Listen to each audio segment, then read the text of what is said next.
Hello students, welcome to my channel more education junction. मैं हूं अंजुश्री मिश्रा। आज मैं आप लोगों के लिए बुद्धि टॉपिक लेकर आई हूं जो एमपी टेट और सी टेट सभी टेट एग्ज़ाम के लिए इम्पॉर्टेंट है। तो हम चलिए स्टार्ट करते हैं। और स्टार्ट करने से पहले यदि आप लोग मेरे चैनल पर नए हैं तो मेरे चैनल को सब्सक्राइब कर लें और बेल आइकन प्रेस कर लें ताकि आप लोगों को मेरे वीडियो की नोटिफिकेशन मिलती रहे। तो चलिए हम स्टार्ट करते हैं। सबसे पहले देखते हैं मूर्त व अमूर्त। देखो, बुद्धि का अर्थ क्या होता है? मूर्त व अमूर्त की योग्यता बुद्धि है। ठीक है, तो मूर्त व अमूर्त की योग्यता क्या है? बुद्धि। ठीक है, तो मूर्त मतलब क्या होता है कि जो ऐसी चीज़ें, ऐसी वस्तुएं जिनको हम क्या कर सकते हैं, छू सकते हैं, देख सकते हैं। ठीक है, लेकिन अमूर्त क्या कहलाती है? जिनको हम महसूस कर सकते हैं। ठीक है, वो कहलाती है अमूर्त। तो मूर्त व अमूर्त की योग्यता क्या है? बुद्धि। नेक्स्ट देखते हैं, जो शिक्षा मनोविज्ञान में जो शिक्षा शास्त्री हुए हैं, मनोवैज्ञानिक हुए हैं, उन्होंने बुद्धि की परिभाषा को उसके लक्षणों के आधार पर निम्न वर्गों में विभाजित किए हैं। ठीक है, तो निम्न वर्गों में विभाजित किया है। तो देखिए, सब ने अलग अलग बताया है कि किसी ने कुछ बताया है, किसी ने कुछ बताया है। कहने का मेरा मतलब है कि किसी ने क्या बताया है? समस्या समाधान की योग्यता। ठीक है, तो समस्या समाधान की योग्यता क्या है? बुद्धि है। दूसरे नंबर देखिए, अमूर्त चिंतन की योग्यता। ठीक है, तो अमूर्त चिंतन मतलब जिसको हम क्या कर सकते हैं, महसूस कर सकते हैं। ठीक है, तो उनकी क्या है? चिंतन की योग्यता बुद्धि है। तीसरे नंबर पर सीखने की योग्यता। सीखने की योग्यता मतलब सीखने की योग्यता अलग अलग होती है। कोई जल्दी सीखता है, कोई लेट सीखता है। ठीक है, और यह क्या है? योग्यता बुद्धि। अब बोलते हैं ना क्लास में कि जैसे बच्चों को पढ़ाते समय बोलते हैं कि ये बहुत तेज़, इसकी बुद्धि बहुत तीव्र है। ठीक है, क्योंकि जल्दी सीख जाता है। और कई बच्चे ऐसे हैं जो मतलब उन बहुत देर से सीखते हैं, बार बार बताने के बावजूद भी वो सीखते नहीं है। तो बोलते हैं कि इनकी बुद्धि कैसी है? ठीक नहीं है या कमज़ोर है। ठीक है, फोर्थ नंबर देखते हैं, समायोजन की योग्यता।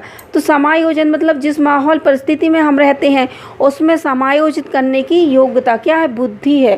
ठीक है, फिफ्थ नंबर देखते हैं, समन्वित परिभाषा। तो बहुत से जो मनोवैज्ञानिक हुए हैं उन्होंने क्या बोला है कि भाई इतना जो है, जहाँ पर भी हम रहते हैं, जिस परिस्थितियों में भी हमें जिस परिस्थितियों में भी हमारा विकास होता है या रहते हैं, तो वो क्या कहलाते हैं? उन सब में क्या करना? समन्वित, है ना। मतलब ये पूरा इकट्ठा करके इनका क्या है? पूरा सार और एक परिभाषा बनाई और क्या बोला उसको? समन्वित परिभाषा। ठीक है, अब देखिए अलग अलग जो मनोवैज्ञानिक हुए हैं उन्होंने परिभाषाएं भी अलग अलग दी हैं। ठीक है, तो बर्ट महोदय ने क्या बताया कि बुद्धि को क्या बताया कि बुद्धि में अच्छी तरह निर्णय करने, समझने तथा तर्क करने की योग्यता है। ठीक है, तो बुद्धि क्या है? बुद्धि में अच्छी तरह से निर्णय करने, समझने और तर्क करने की योग्यता क्या है? तो क्या है? बुद्धि। अब बिने कहते हैं कि किसी समस्या को समझना, कोई समस्या आ गई है तो उसको क्या करेंगे? समझेंगे। उसके विषय में तर्क करना, समझना और तर्क करना तथा किसी निश्चित निर्णय पर पहुंचना ही बुद्धि की आवश्यक क्रियाएं हैं। तो यदि आपसे पूछा जाए कि क्वेश्चन पूछा जाए कि बुद्धि की आवश्यक क्रियाएं किसने बताया, तो बिने ने बताया। तो कौन कौन सी बताया? कि किसी समस्या को समझना, उसके विषय में तर्क करना और निश्चित निर्णय पर पहुंचना। ठीक है, तो क्वेश्चन ऐसे बनते हैं कि बुद्धि है, तो बुद्धि है और डैश करके दे देते हैं और चार ऑप्शन दे दिए, उसमें दे दिए कि मूर्त व अमूर्त की योग्यता। तो हम पढ़ा है तो इसलिए हम मूर्त और अमूर्त की योग्यता लिख सकते हैं। ठीक है, नेक्स्ट ये पूछ सकते हैं कि बुद्धि को उसके लक्षणों के आधार पर बताया गया है। तो बुद्धि को क्या बताया गया? यदि आप दे दिए गए कि समस्या समाधान की योग्यता या अमूर्त चिंतन की योग्यता, सीखने की योग्यता, समायोजन की योग्यता, समन्वित परिभाषा, तो इन पांचों में से कोई चार आप एक दे दी जाए और तीन अलग से दिए जाए तो आप बता सकते हैं कि ये लक्षणों को विभाजित करने के आधार पर विभाजित किया गया है। ठीक है, तो इस प्रकार से क्वेश्चन बनेंगे। तो इसमें से अभी 3-4 क्वेश्चन मैंने बना दिए हैं।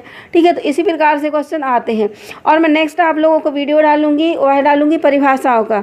तो जितने भी मनोवैज्ञानिक हुए हैं और उन्होंने बुद्धि की जो परिभाषा दी है, इम्पोर्टेंट परिभाषा है, मैं आपको लेकर आऊँगी। आप लोग बताइएगा कि आप लोगों को मेरा पढ़ाना कैसा लगा, मेरा पढ़ाने का तरीका कैसा लगा और कमेंट्स बॉक्स में बताइए कि और मतलब किस पर आप लोगों को वीडियो चाहिए है, ठीक है। क्योंकि बुद्धि तो मैं आप लोगों को पढ़ाऊंगी ही, पूरे इम्पोर्टेंट है बुद्धि चैप्टर, तो इससे क्वेश्चन बनते हैं, ठीक है। तो इसको आप क्या कीजिएगा, एक पेन कापी ले लो और पेन कापी लेके वीडियो को रोक कर क्या करते रहें, आप लिखते रहें और इसके नोट्स बना लें।